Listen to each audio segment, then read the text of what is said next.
Behind the scenes, diplomatic efforts appear to be underway to end the Iran conflict, but in public, there has been a sharp escalation in rhetoric. The U.S. has urged Iran to accept defeat. White House spokesperson Caroline Leavitt has warned of dire consequences if it does not. If Iran fails to accept the reality of the current moment, if they fail to understand that they have been defeated militarily and will continue to be, President Trump will ensure they are hit harder than they have ever been hit before. President Trump does not bluff, and he is prepared to unleash hell. Iran should not miscalculate again. Well, Iran, however, says it is the U.S. that faces defeat. Foreign Minister Abbas Araghchi says no negotiations are underway, despite assertions from President Trump. Araghchi says those claims prove that the U.S. is losing the fight. The fact that the talk of negotiations is now being raised is in itself a clear admission of defeat. Weren't they previously speaking about unconditional surrender? What has happened now that they are talking about negotiations and requesting them? I will explain that there is no negotiation taking place. But the very fact that they are mobilizing their highest-ranking officials to negotiate with the Islamic Republic indicates that they have accepted defeat. Well, that is all as airstrikes keep pounding Iran and Israel. 2 children have been killed after an attack on a residential area near the city of Shiraz in south-central Iran, and multiple blasts have hit the northeastern city of Mashhad. In central and northern Israel, sirens sounded throughout the night as missiles are fired from Lebanon. Well, the White House threats against Iran come as the U.S. moves even more troops and warships into the Middle East. That is while insisting that Tehran has been militarily destroyed and is desperate for a deal. Teresa Burr reports from Washington, coercive diplomacy. This is the term that is being used in the United States to describe the Trump administration's approach, a combination of threats and military pressure with which it has been referring to Iran in the past few days, including the threats to unleash hell if Iran does not meet the United States' demands. Earlier today, Donald Trump attended a fundraising event of the Republican Party. There, he said that the Republicans are going to win the midterm elections happening later this year. The polls suggest something different. A recent poll by Reuters says that Donald Trump's popularity right now is around 36%.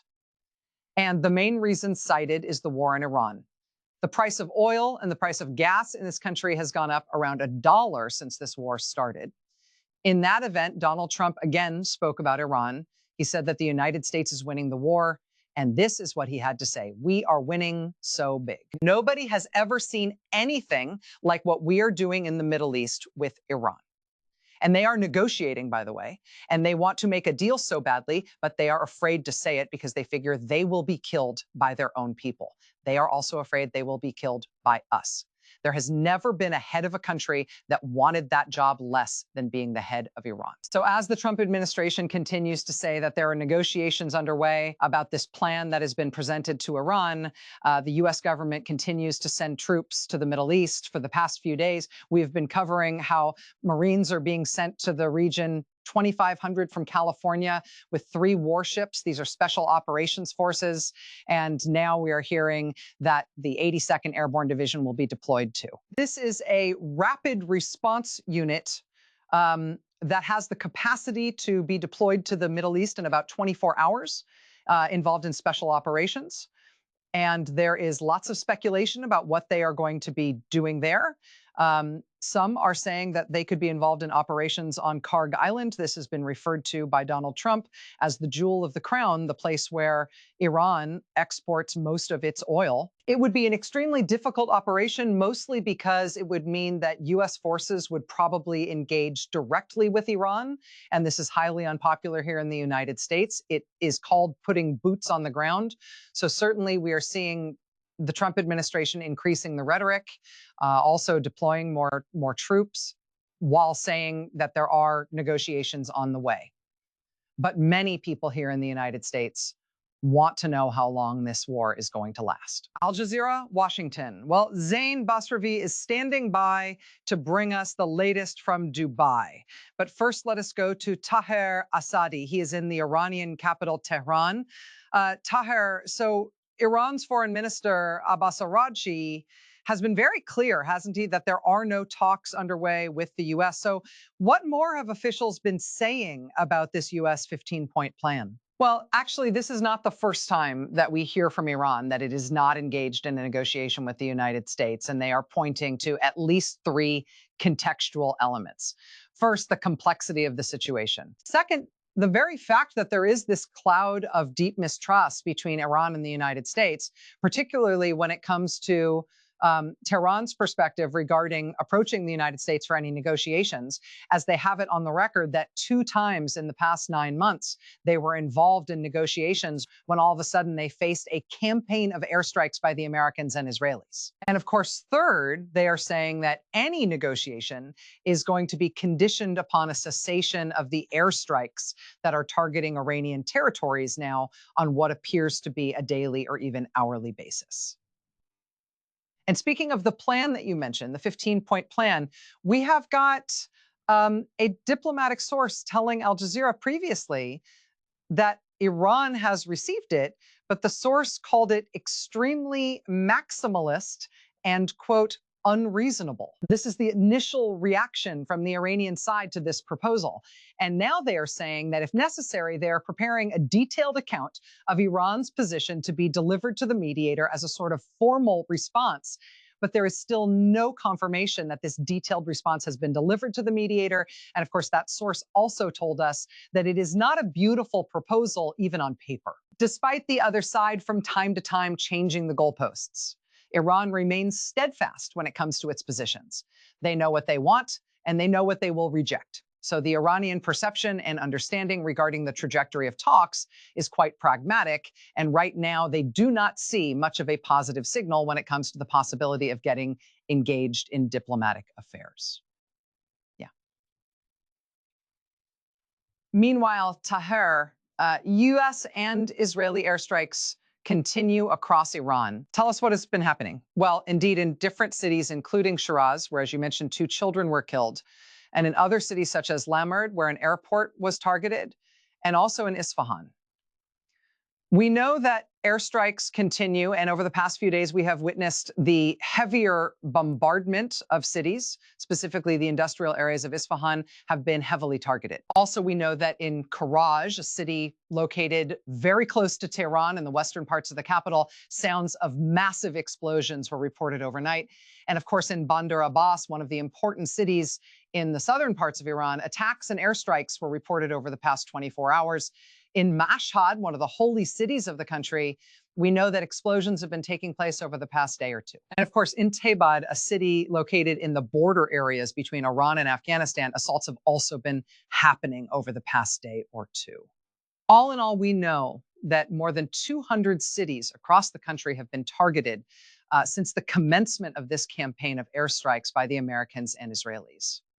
We know that more than 81,000 civilian units, including homes, apartments, houses, and schools, have been impacted. Some of them have been fully demolished, some of them damaged. And of course, this is the human impact of this story that must be taken into account, given the fact that more than 1,400 people have also lost their lives when it comes to these continued and sustained airstrikes. Tahar Asadi in Tehran, thank you. Now let us go to Dubai, where our correspondent Zain Basravi is standing by. Zain, from where you are sitting, what is the picture on the ground in terms of the broader regional reaction to all of this? Because we have heard from Iran, we have heard from Washington, but clearly the ripple effects of this conflict are being felt right across the region, absolutely. And the most immediate front that we are watching very closely right now is, of course, Lebanon, from where Iran-backed Hezbollah continues to fire missiles into northern and central Israel. Overnight, we saw a significant escalation with sirens sounding across multiple Israeli cities, including in areas that had not been targeted in recent days. Israeli defense officials say that their Iron Dome and other air defense systems intercepted the vast majority of those projectiles, but some did get through, and there are reports of damage to civilian infrastructure in several communities in northern Israel. Meanwhile, Israel has continued its retaliatory strikes, not only on Iranian soil, but also on Hezbollah positions in southern Lebanon and in the Bekaa Valley. The question now being asked very loudly in regional capitals is whether this conflict, which began as an exchange of strikes between the United States, Israel, and Iran, is going to widen into a full-scale regional war that draws in multiple non-state actors and neighboring states simultaneously. There is also growing concern about the humanitarian situation inside Iran itself. International aid organizations that have been attempting to get access to affected areas are reporting significant difficulties reaching civilians in need. The World Health Organization has said that several hospitals in cities, including Isfahan and Shiraz, have been damaged or rendered non-operational as a result of the strikes, and that medical supplies in certain parts of the country are running critically low. The Iranian Red Crescent has been working around the clock, but says it is overwhelmed by the scale of need.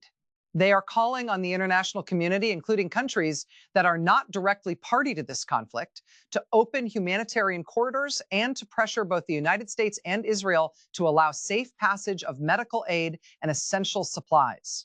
On the diplomatic front, several countries in the region have been quietly playing mediating roles. Oman, which has historically served as a back channel between Washington and Tehran, is understood to be actively engaged once again.